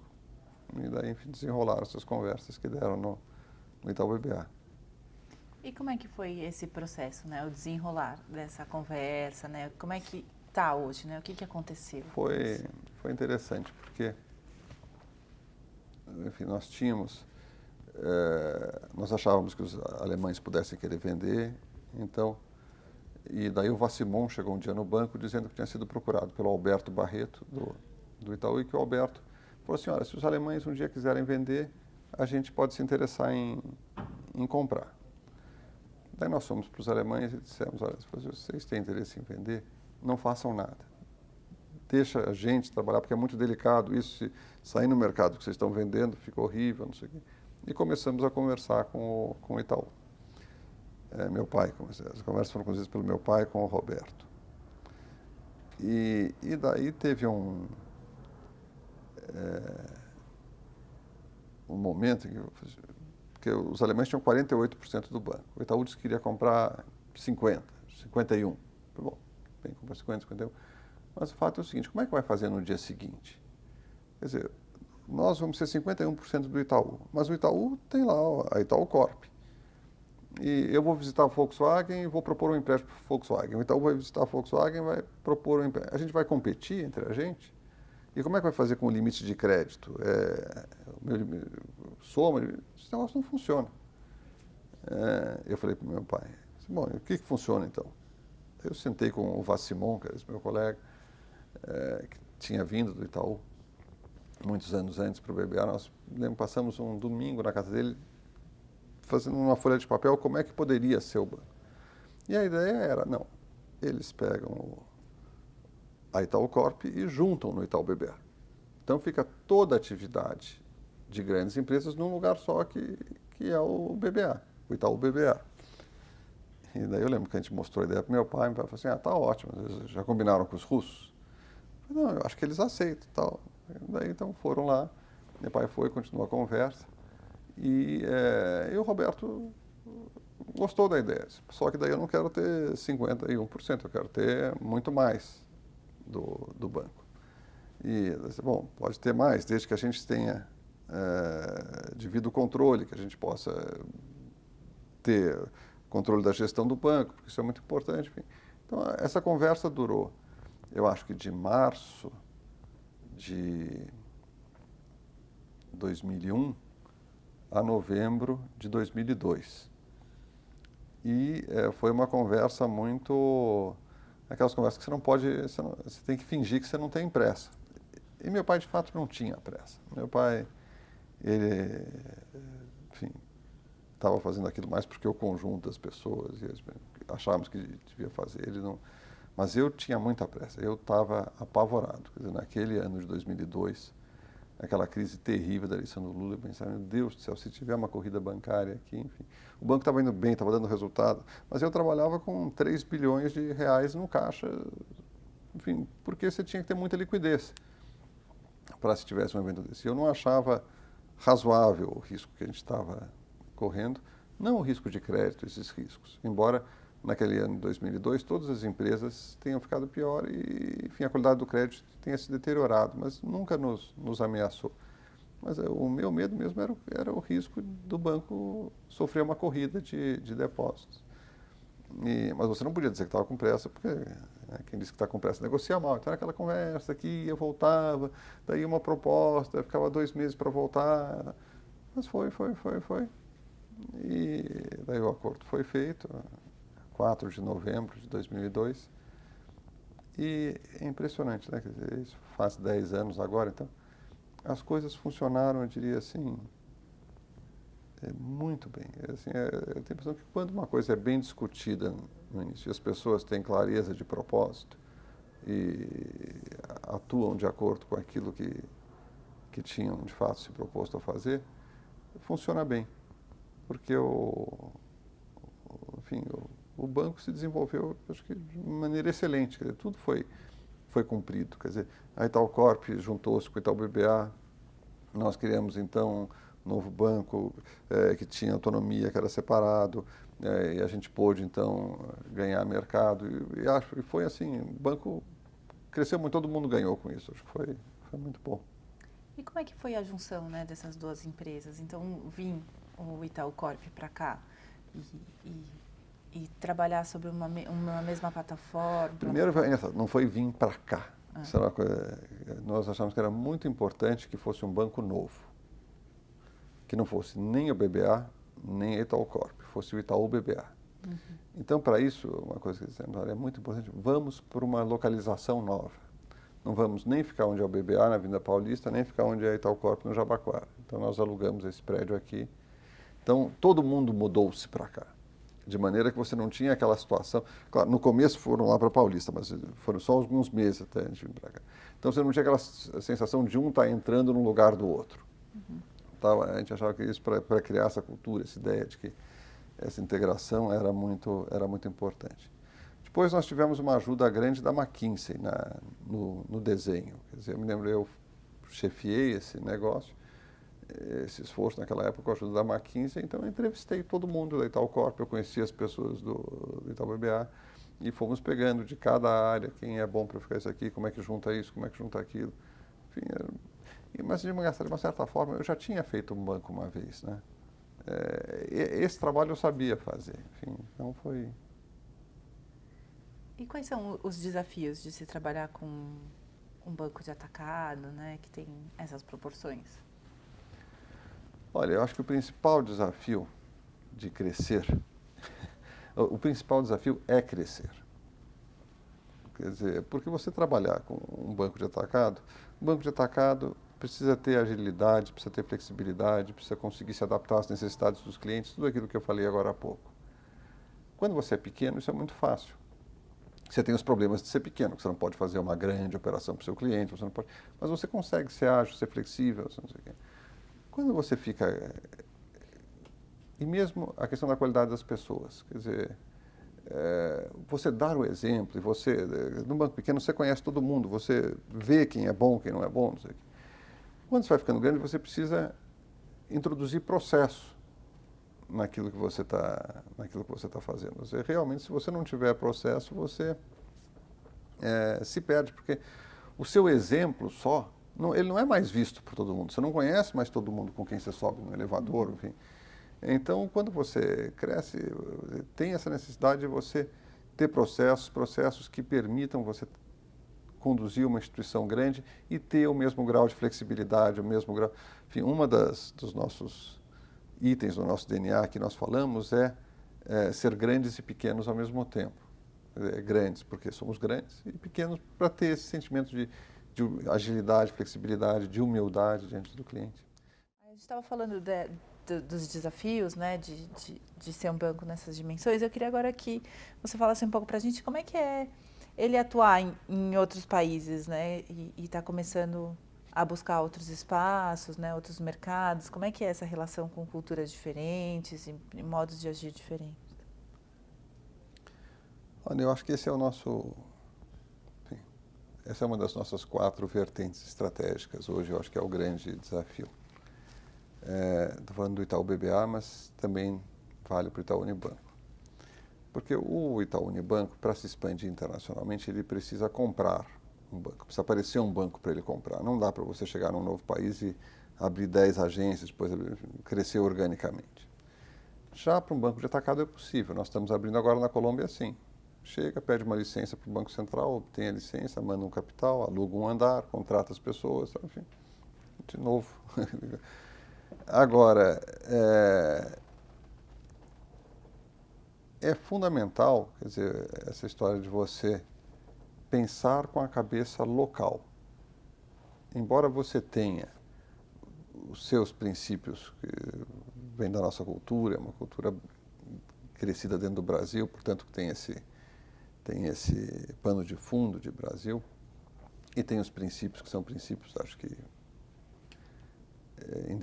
não dependem só do Brasil, enfim, são princípios humanos mesmo, mas quando você vai para um outro país, você encontra uma outra cultura, outros hábitos, outra forma de fazer negócio e tal. E se você vai com a sua cabeça brasileira, você não vai dar muito certo. Quer dizer, você precisa ter gente local, você precisa ser capaz de absorver esses conhecimentos, confrontar com a sua cultura, ver o que faz sentido, ver aquilo que requer uma adaptação da sua cultura. Você precisa delegar, porque se você quiser decidir tudo daqui, eu passei a vida toda competindo com bancos estrangeiros no Brasil e adorando, porque de fato os bancos estrangeiros são mais lentos,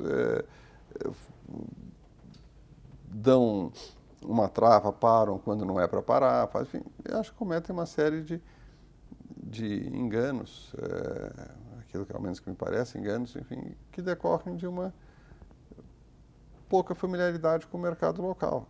Enfim, nos anos antes da estabilização do real, então, foram muito característicos disso.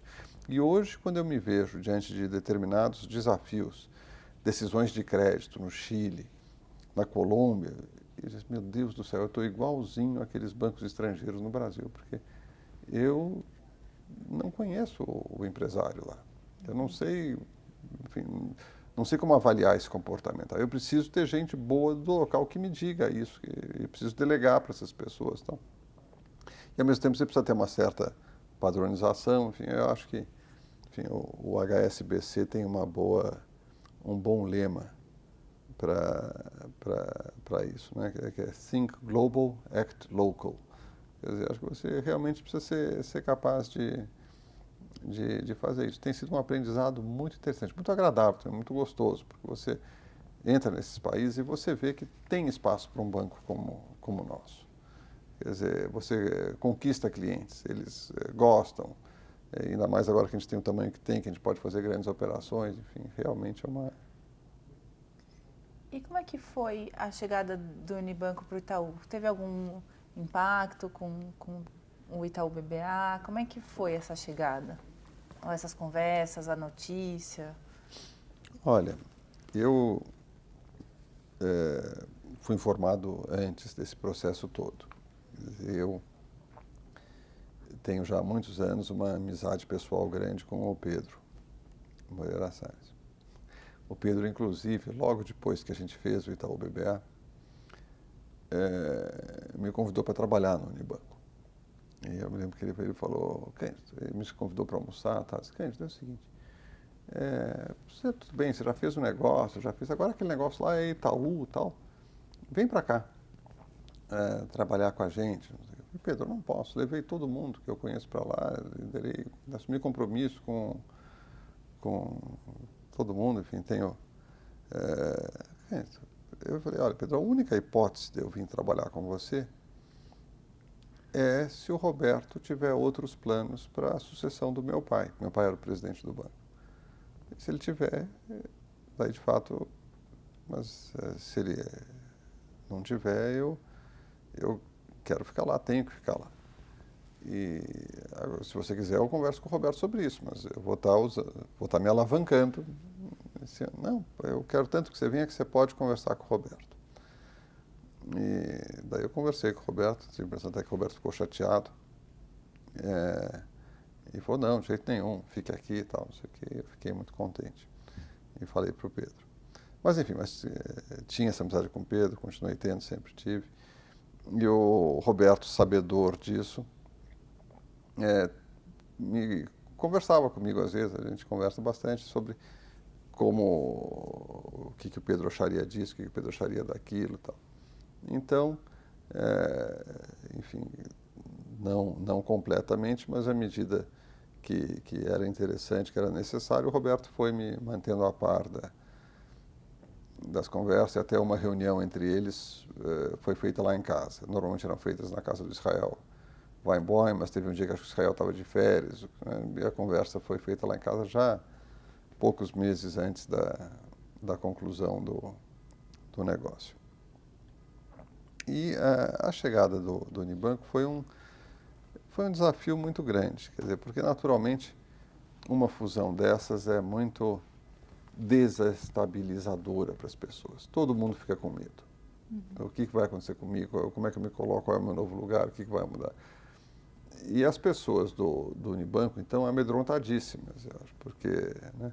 E no caso do Banco de Atacado, quer dizer, houve uma determinação assim, meio clara de início que eu seria o responsável pelo Banco de Atacado. E o que você não deve fazer nessa hora, mas é muito mais fácil de falar do que de fazer, é dar a um grupo a sensação de que eles estão protegidos, que eles são os vitoriosos, e a outro grupo a sensação de que olha, eles são os derrotados.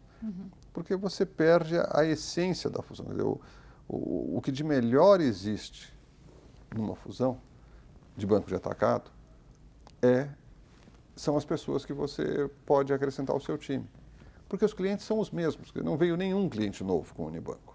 Assim como se fosse o contrário, não teria nenhum cliente novo para o Unibanco. Porque os clientes de atacado são os mesmos. É diferente dos clientes de varejo, que cada banco tem os seus, quando você soma, aumenta a clientela. Tá certo? No caso do banco de atacado, não. São aquelas 3.000 maiores empresas do país, são as mesmas. São clientes dos dois bancos.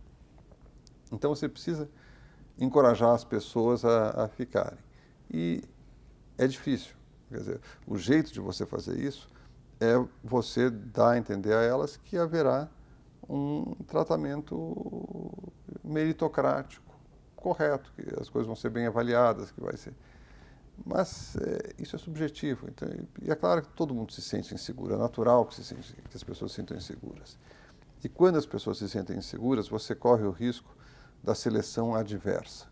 Como está todo mundo se sentindo inseguro, quem vai embora primeiro são os melhores, porque são aqueles que são atraídos para os concorrentes.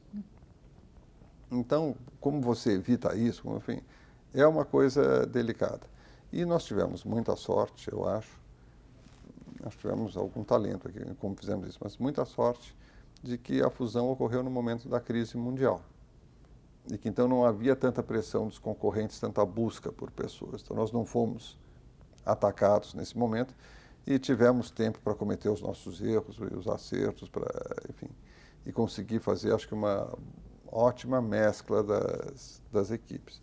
Na tesouraria, então, que junto com a fusão, a tesouraria do grupo todo passou a ficar com o Itaú BBA, foi mais complicado, porque havia 3 tesourarias, a do BBA, a do Itaú e a do Unibanco.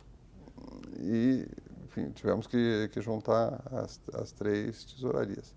E você tem que fazer tudo isso sem parar de funcionar, né? Não é que você pode parar para acertar tudo isso. Vai fazendo à medida que as coisas vão avançando. Eu acho que foi um trabalho, enfim, muito interessante, muito bom. Eu fiquei muito contente com os resultados do trabalho. Acho que a gente aproveitou, enfim, praticamente não perdemos talentos, perdemos pouquíssimos talentos. Claro que sempre você perde, sou capaz de pensar que agora meia dúzia de nomes que nós perdemos. Porque todo mundo era bom. Mas, assim, pessoas que a gente quisesse reter realmente, que, puxa vida, foram atraídas para a concorrência, são muito poucas realmente. E acho que conseguimos fazer uma integração de modo que hoje é irrelevante para as pessoas qual é a origem delas. Se vieram do BBA, se vieram do Itaú, se vieram do Unibanco, enfim, acho que na tesouraria, por exemplo, né? Quer dizer, não... E como é que foi o momento da troca da presidência, né? De ficar sabendo da notícia de que seu pai passaria o bastão da presidência para você. Como é que foi essa sucessão? Conta pra gente como é que foi isso para você. Isso foi feito com 1 ano de antecedência. Eu acho uma coisa rara aqui no grupo. Aqui normalmente as coisas são feitas mais em cima da hora. Assim, anunciadas mais em cima da hora. Talvez como eu fosse envolvido, então, quer dizer, 1 ano antes. Primeiro, enfim, foi uma decisão do meu pai. Não a de me indicar, porque aí, enfim, é o Roberto que escolheu. Evidentemente, meu pai, não sei, meu pai teria me indicado, mas era uma escolha do Roberto. mas a decisão de sair foi do meu pai. Eu confesso para você que eu não tinha uma vontade que meu pai saísse, não tinha pressa nenhuma de ser presidente do banco. Um pouco porque você não quer reconhecer a passagem do tempo, porque a passagem do tempo é sempre uma coisa que tem o seu aspecto penoso. Eu gostaria, enfim, né, todos nós gostaríamos que o tempo não passasse de uma certa maneira, que ficasse tudo sempre igual.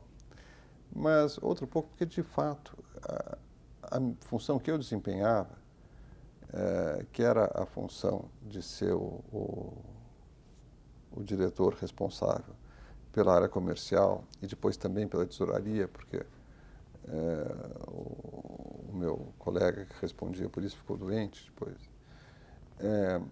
Era uma função deliciosa. É a função de você ir do banco para fora, estar com clientes, emprestar dinheiro, fazer, enfim. E a função do meu pai era a função mais chata. É a função de ver processos, controles, fazer as relações internas. E eu não tinha pressa de fazer aquilo, de um certo lado. Mas, enfim, meu pai, quando ele fez 69 anos, ele anunciou que com 70, então, ele sairia. E eu acho que foi uma boa decisão. Ele me disse: Candido, também eu quero sair agora, porque eu agora ainda sou suficientemente moço para encontrar outros interesses e fazer outras coisas. Daqui a pouco eu não tenho mais. Enfim, então ele saiu, o Roberto falou comigo, falou que eu sucederia o meu pai. E daí o processo foi feito abertamente, assim, a coisa foi meio anunciada. E eu tinha gente muito boa no banco, tinha gente excelente, aliás, tenho hoje ainda, também sempre tinha gente para assumir as funções que eu fazia. E fui aos poucos, enfim, tendo a passagem de bastão lá com o meu pai. E, de certa forma, enfim, o trabalho é diferente, sempre surgem desafios novos, mas eu tenho aqui, de fato, tive muito apoio do Roberto nesse processo todo, e aquela ideia de que trabalho é como você se relaciona com os outros, são outras pessoas, né? São pessoas igual a você tem um objetivo, você mede, você tem balanço, você tem tudo, mas são sempre atividades desenvolvidas junto a outras pessoas, você faz tudo em grupo. Então, tendo essa facilidade de relação com o Itaú de uma maneira geral, com o Roberto de uma maneira específica, com o Pedro agora também, enfim, foi uma coisa fácil. Isso ocorreu antes da fusão, né? Isso ocorreu em 2005 e a fusão foi em 2008.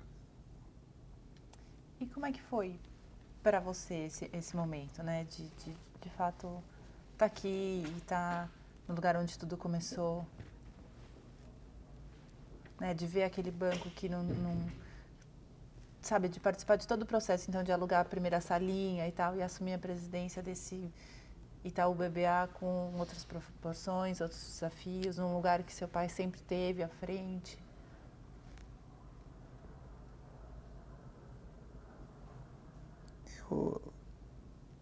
Enfim, quando a gente fala assim, parece uma coisa, né? Se você vê um momento e outro, parece uma grande distância, mas como é um processo, é uma coisa muito natural.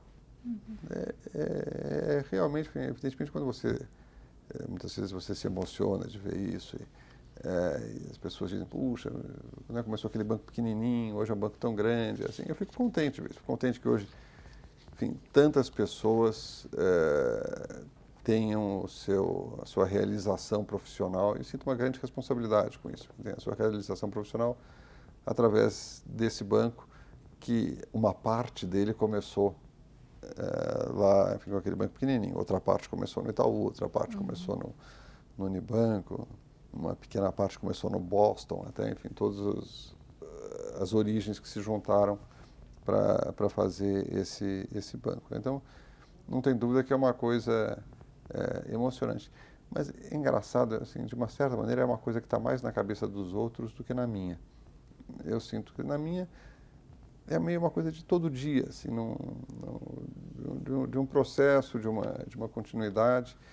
E quando você olha para trás, você pensa nas grandes decisões que houve para tomar, nas grandes crises que foram enfrentadas, na grande decisão de fazer o negócio com o Itaú, que foi uma decisão que eu acho que foi extremamente prudente e acertada, mas foi uma decisão de deixar de ter um banco que era nosso, quer dizer, onde a gente mandava, fazia o que quisesse, para vender o banco, enfim, hoje ser executivo de um grande grupo. Então, na verdade, assim, de uma certa maneira, é uma decisão onde você põe o interesse da instituição, não acima do seu interesse pessoal, não é isso, mas acima, ao menos acima da sua vaidade pessoal, tá certo? De ser o controlador, de ser o dono de uma coisa. Mas eu olho para todas essas decisões e é claro que elas foram importantes e você fica contente, se sente assim, sortudo, afortunado de ter tomado as decisões que parece que foram corretas, ao menos conduziram até alguma coisa boa. Mas não houve assim, você não consegue separar os momentos, sabe? Assim, existe uma continuidade, existe um fio do tempo e no fundo, enfim, o banco é feito de você chegar aqui todo dia e estar inteiro aqui se dedicando o dia todo. Então, dentro desse processo, conta pra gente um pouquinho como é que é a sua rotina, né? O seu cotidiano, o seu dia a dia aqui, assim. Bom, eu chego aqui ao banco pouco antes das 9, toda manhã, e depende muito do dia. Mas, de uma maneira geral, quer dizer, eu tenho reuniões, tenho o comitê de crédito, por exemplo, tem a reunião de tesouraria, tem a reunião com o jurídico, e tenho reuniões onde eu fico sabendo de como estão o andamento dos negócios no banco e tomo decisões. Sempre colegiadamente. E, assim, tem muito pouca coisa que eu faça sozinho aqui. Eu faço um esforço grande para manter ao menos uma ou duas reuniões com clientes todos os dias, enfim, para ser apresentado, para estar junto com o cliente, saber o que está acontecendo no mercado. E tenho uma parte importante do meu tempo hoje utilizado em reuniões com o Itaú Unibanco. Questões que estão mais ligadas a... Eu sou membro do Conselho de Administração do Itaú Unibanco, então tem várias reuniões de apresentação do banco, reuniões ligadas às atividades do Conselho. Tem todo o aspecto de controle de risco, que então também é uma coisa que muito absorvente em termos de reunião. E, enfim, como representante do banco dentro do conglomerado, você precisa estar presente em vários fóruns desses, né? E o que você gosta de fazer quando tem um tempo livre? Assim, aos finais de semana? Eu gosto muito de ler. Muito, muito. Eu leio romances. Quer dizer, não separo o tempo em casa para ler romances. Gosto de andar de bicicleta. Eu gosto muito de esquiar na neve. É uma coisa que eu faço todos os anos. Gosto de estar com a família, com os filhos. Você falou um pouquinho da sua esposa, né? Como é que foi o seu casamento, né? Como é que foi começar uma família? Enfim,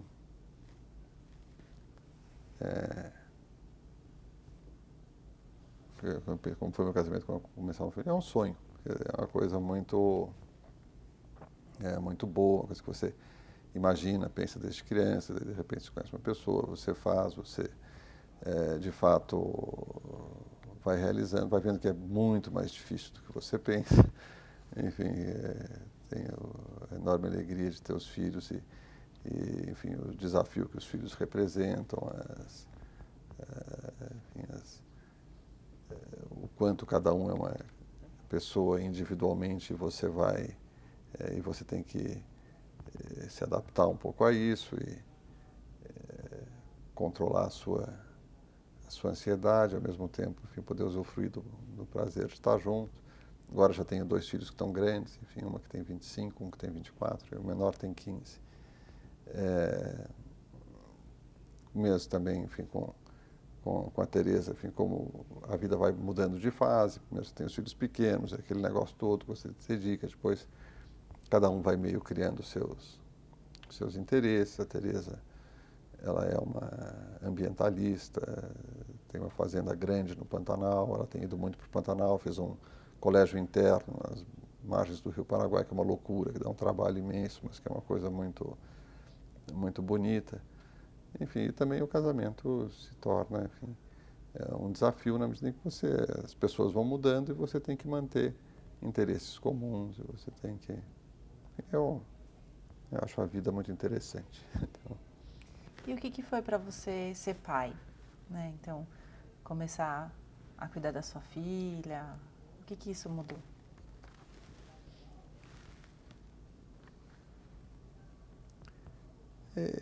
eu não consigo imaginar a vida sem ser pai.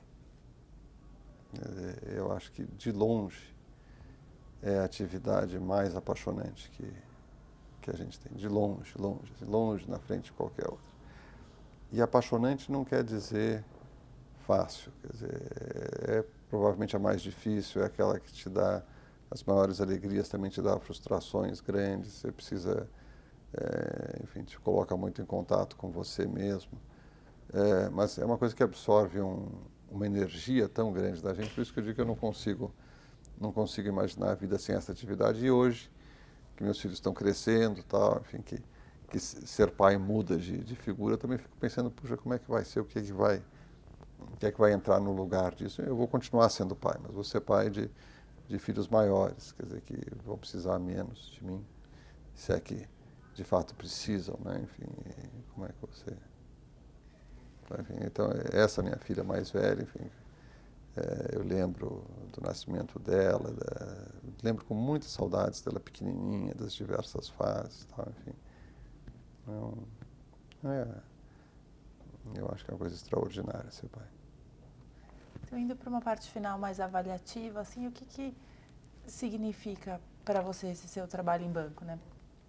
Daquele menino que falava que queria trabalhar no banco para hoje, o que significa? O que é trabalhar em banco? Eu acho que, enfim, eu tenho uma sorte muito grande de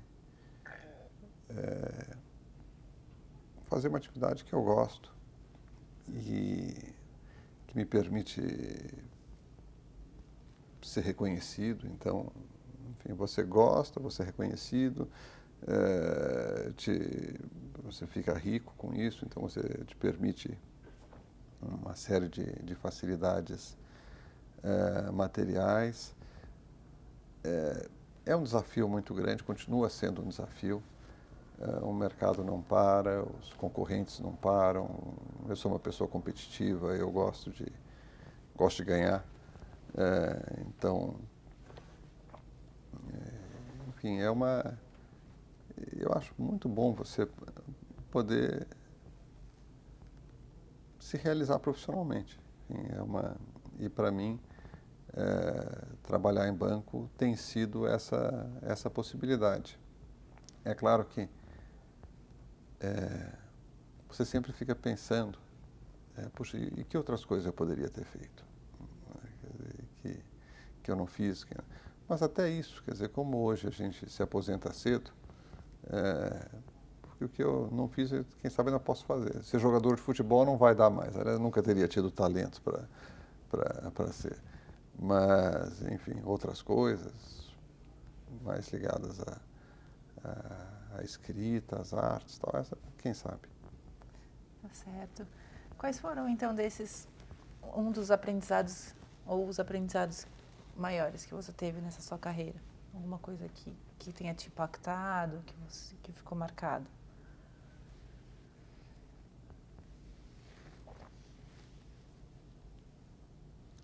Existem aprendizados de diversos tipos.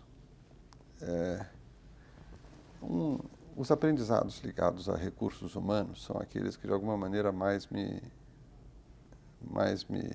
me interessa, mais me marca. Então, o aprendizado de você ver que um grupo de pessoas que se propõe a fazer alguma coisa junto precisa ter regras, precisa ter valores muito específicos que são diferentes dos valores de uma família, por exemplo, onde as pessoas se protegem reciprocamente, independentemente do seu grau de eficiência, tá certo?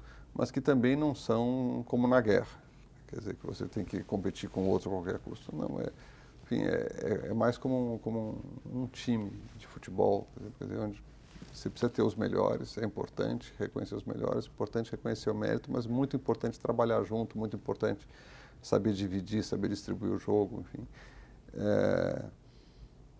Então, a necessidade de você se colocar sempre no lugar do outro, quando você está trabalhando em grupo, para entender as reações, para ver como você faria, como você pode motivar melhor as pessoas, enfim. Eu acho que o grande aprendizado da atividade é um aprendizado humano, muito mais do que técnico. E quando você olha assim, não tem... Isso aqui, this is no rocket science. Quer dizer, não tem nada de muito complicado em trabalhar em banco, em banco de uma maneira geral. Porque você tem tempo de aprender as coisas, você tem tempo de se dedicar, você precisa estar disposto a aprender, estar sempre disposto a estar junto com os outros, enfim, ter a cabeça aberta para olhar o que seus concorrentes estão fazendo, o que eles podem estar fazendo melhor do que você, ter disposição para rever os seus pontos de vista, ter energia para tentar trazer o grupo junto com você, ter tolerância para tolerar as chatices que toda atividade tem. Eu diria que, enfim, o grande aprendizado é que a gente precisa ser gente. Você tem que ser gente. Tem que ser o máximo possível como você é mesmo. E trabalhar duro. E quais são os seus maiores sonhos, Cândido, hoje?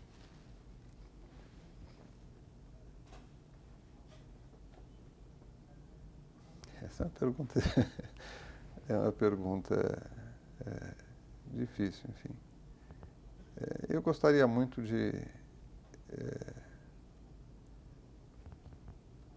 eu gostaria que meus filhos, enfim, cresçam e se realizem. Acho que esse é a coisa mais importante para mim.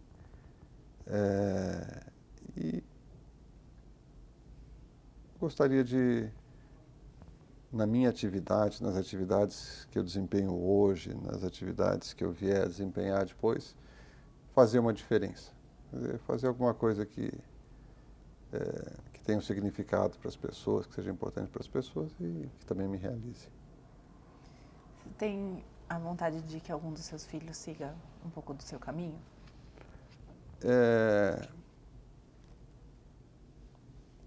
Eu, enfim, hoje já pela forma como os meus filhos estão, enfim, se algum seguirá, será a minha filha. Mas não sei e não gostaria de colocar de jeito nenhum o peso dessa expectativa sobre ela.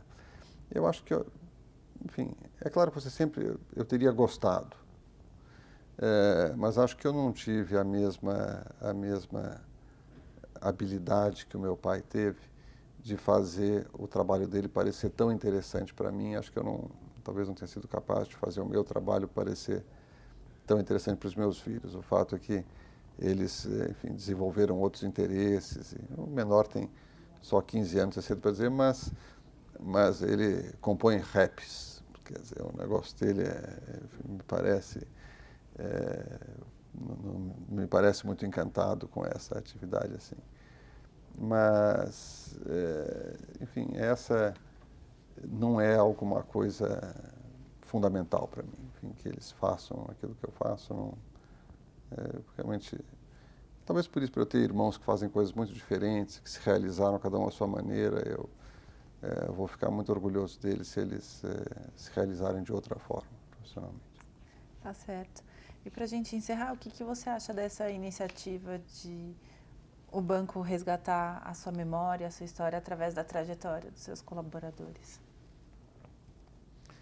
Eu acho uma iniciativa belíssima, enfim, acho muito interessante. Fico curioso de saber como é que isso vai ser feito, como é que vai ser usado, enfim, que tipo de material vão fazer com isso.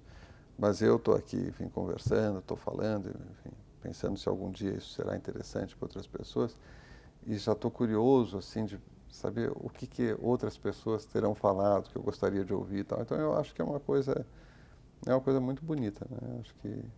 Acho que a empresa, enfim, o Itaú Unibanco, é uma empresa admirável. Quer dizer, foi construída com o esforço de pessoas admiráveis, vindas de diversos lados, tal.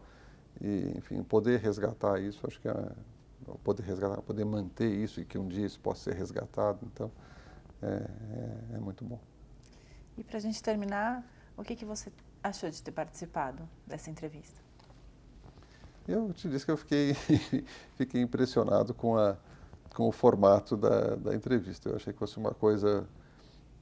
Eu achei que fosse para falar mais sobre o banco e acabei falando mais sobre mim mesmo, enfim. Que não é uma coisa assim que eu faça com tanta facilidade. Mas gostei muito de ter participado, realmente gostei. Tá certo, então a gente, em nome do Museu da Pessoa e do Espaço Memória, agradece a sua entrevista. Obrigado, Fernanda. Obrigada, eu.